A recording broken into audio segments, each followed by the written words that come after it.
मुजफ्फरनगर के रामपुर का तिराहा कांड उत्तराखंड आंदोलन के इतिहास का वो पन्ना है जिसे आज भुला दिया गया है, लेकिन उत्तराखंड को अपने खून पसीने से सींचने वाले लोग इस घटना को कभी नहीं भूलेंगे। रामपुर का तिराहा कांड एक ऐसी घटना थी जिसने पूरे देश की सियासत को हिलाकर रख दिया था, लेकिन उतनी ही जल्दी ऐसी पर्देदारी शुरू हुई मानो कुछ हुआ ही नहीं, जबकि इस घटना के नाम पर खूब वोट बटोरे गए। आइए जानते हैं कि रामपुर तिराहा कांड की वो दर्दनाक घटना क्या थी और अब उसे क्यों बिसरा दिया गया। 2 अक्टूबर 1994 का वो काला दिन जो हर सच्चे उत्तराखंडी के दिल को कचोटता है। अलग उत्तराखंड की मांग को लेकर राज्य आंदोलन संघर्ष समिति के आह्वान पर 2 अक्टूबर दिल्ली के जंतर मंतर पर प्रदर्शन करना तय किया गया था। आंदोलन के तमाम नेता पहले ही दिल्ली पहुंच चुके थे। आम लोग उत्तराखंड के अलग अलग इलाकों से बसों में भरकर 1 अक्टूबर को दिल्ली के लिए रवाना हुए थे। इनको रोकने के लिए प्रदेश सरकार ने मुजफ्फरनगर के रामपुर तिराहे पर पुलिस और पीएससी की पूरी छावनी बनाकर नाकेबंदी कर दी। उत्तर प्रदेश में उस वक्त मुलायम सिंह यादव की सरकार थी, जिसने ये तय कर रखा था कि आंदोलनकारियों को आगे नहीं जाने देना है। इससे कुछ ही हफ्ते पहले मुलायम सिंह यादव अलग राज्य की मांग पर कह चुके थे कि मैं उनकी परवाह क्यों करूं, कौन सा उन्होंने मुझे वोट दिया था। यही वजह थी कि दिल्ली जाने से रोकने के लिए मुजफ्फरनगर के रामपुर से पहले नारसन बॉर्डर पर भी नाकेबंदी की गई थी, लेकिन यहाँ इन्हें रोकने में प्रशासन नाकाम रहा था। इसलिए मुजफ्फरनगर के रामपुर के तिराहे पर कड़ी नाकेबंदी की गई। यहाँ जब प्रशासन की नाकेबंदी का आंदोलनकारियों ने विरोध किया तो इन लोगों पर न केवल लाठीचार्ज किया गया बल्कि इन पर फायरिंग भी की गई।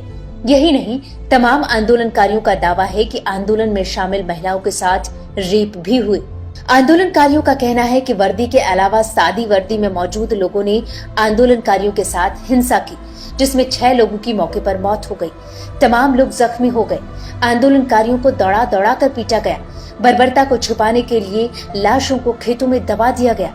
हालांकि आंदोलनकारियों पर बरसे इस कहर से स्थानीय लोग उन्हें बचाने के लिए आगे आए। इस घटना के बाद तमाम जांच हुई, लेकिन असल दोषियों को कभी कोई सजा नहीं मिली। लेकिन इस घटना के बाद अलग उत्तराखंड राज्य का आंदोलन और तेज हो गया। साल 2000 में अलग उत्तराखंड की मांग भी पूरी हो गई, लेकिन दोषी जस का तस खुले घूमते रहे और उनके आका उन्हें बचाते रहे। इस घटना में दर्ज एफआईआर में कहा गया कि आंदोलनकारियों ने दुकानें और गाड़ियों को जला दिया, जिसके बाद वहां मौजूद अधिकारियों को फायरिंग का आदेश देना पड़ा, जिसमें 6 लोगों की मौके पर मौत हो गई।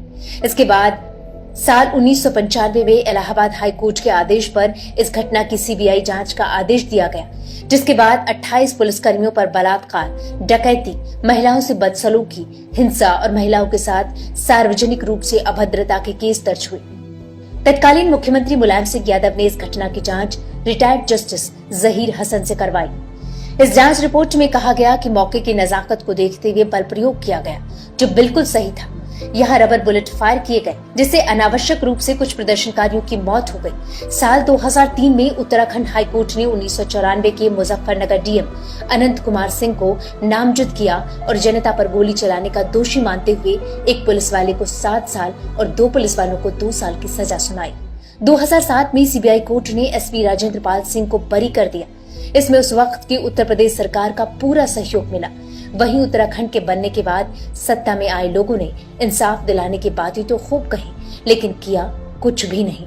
आज उत्तराखंड के लोगों का अलग राज्य का सपना तो पूरा हो गया, लेकिन रामपुर तिराहा कांड की वो चीखें और वो पुकार कहीं दफन हो गई। आज अलग उत्तराखंड राज्य जरूर बन गया, लेकिन इस घटना के पीड़ित इंसाफ की आस में है, जो पूरा होता नहीं दिखता।